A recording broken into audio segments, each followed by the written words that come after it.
என் அன்புக்குரியவர்களே, கர்த்தராகிய இயேசு கிறிஸ்துவின் இனிய நாமத்தில் இன்று ஒரு வாக்குத்தத்த வசனத்தோடு உங்களை சந்திப்பதில் பெருமகிழ்ச்சி அடைகிறேன். இன்று நம்முடைய வாக்குத்தத்த வசனமாக 2 கொரிந்தியர் 5ஆம் அதிகாரம் 17ஆம் வசனத்தை வாசிப்போம். இப்படி இருக்க, ஒருவன் கிறிஸ்துவுக்குள் இருந்தால் புது சிருஷ்டியாக இருக்கிறான், பழையவைகள் ஒளிந்து போயின, எல்லாம் புதிதாயின. அன்பு தேவ பிள்ளைகளே, நாம் பாவத்திலும் சாபத்திலும் அக்கிரமத்திலும் இருந்தால் நம்மை அவருடைய கல்வாரி இரத்தத்தினால் நம்மை கழுவி சுத்திகரித்து ஒவ்வொரு நாளும் அவருடைய பரிசுத்தாவின் அபிஷேகத்தினால் கிருபையினால் நம்மை நிறைத்து நாம் புது சிருஷ்டியாய் மாறும்படியாக தேவன் விரும்புகிறார். ஒருவன் கிறிஸ்துக்குள் இருந்தால் அவன் புது சிருஷ்டியாய் மாறுகிறான் என்று நாம் இங்கே வாசித்தோம். பழையவைகள் ஒளிந்து போயின, நம்முடைய கடந்த கால ஜீவியங்கள் பழையவைகள் எல்லாம் ஒளிந்து போயின, எல்லாம் புதியது. தேவன் புதியதும் நம்மை புதிதாய் மாற்றுகிறார். அவருடைய ராஜ்யத்துக்கு ஏற்றதான புதிதும் கூர்மையுமான எந்திரமுள்ள பற்களாக்குவேன் என்று சொன்ன வார்த்தையின்படி ஒவ்வொரு நாளும் நம்மை புதிதாக்குகிறார்.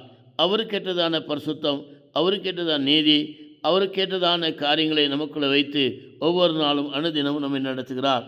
நாம் அவருடைய வழியில் நடக்கும்போது எல்லாம் புதிதாய் மாறுகிறது. எல்லாவற்றையும் கர்த்தர் புதிதாக்குகிறார்.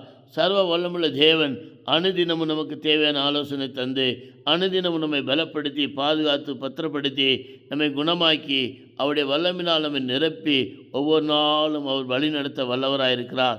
அன்பு தேவ பிள்ளைகளே, நாம் தேவ சமூகத்தில் இருந்து ஒவ்வொரு நாளும் ஜெபிக்கும் போது புதிய புதிய அனுபவம், புதிய புதிய கிருபை, ஆண்டவருக்காக எழும்பி பிரகாசிக்கிறதான காரியங்களை கர்த்தர் இந்த நாட்கள் நம்முடைய மத்தியில் செய்ய அவர் வல்லவராயிருக்கிறார். அன்படினாலே நாம் இருக்கிறவனுமாய் தாழ்த்தி ஒப்படுவோமாக.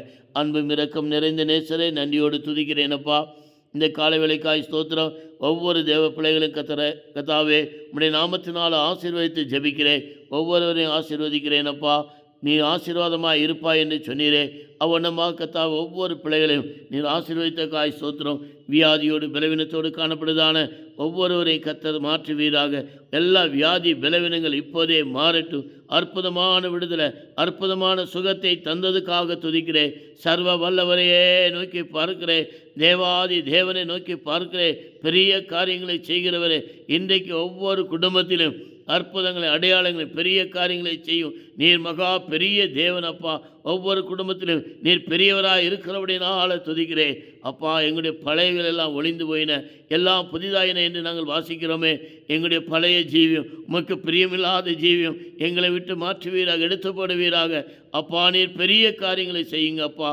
உங்களுடைய ராஜ்யத்துக்கு ஏற்றதான காரியங்களை நாங்கள் தேட, எப்போதும் உடைய வழியில் நடக்க விசேஷமான கிருபையும் பலனும் அபிஷேகம் தந்து நடத்த முடியாய் கெஞ்சி கொண்டாடுகிறேன். சர்வ வல்லவருடைய கரத்திலே தாழ்த்தி ஒப்படுகிறோம். கண்ணீரை துடையும் தவன் துக்கம் சந்தோஷமாய் மாறும் என்று சொன்னீரே, அப்படியே நீங்கள் செய்ததுக்காய் ஸ்தோத்திரம். பலப்படுத்தி காத்துக்கொள்ளும்.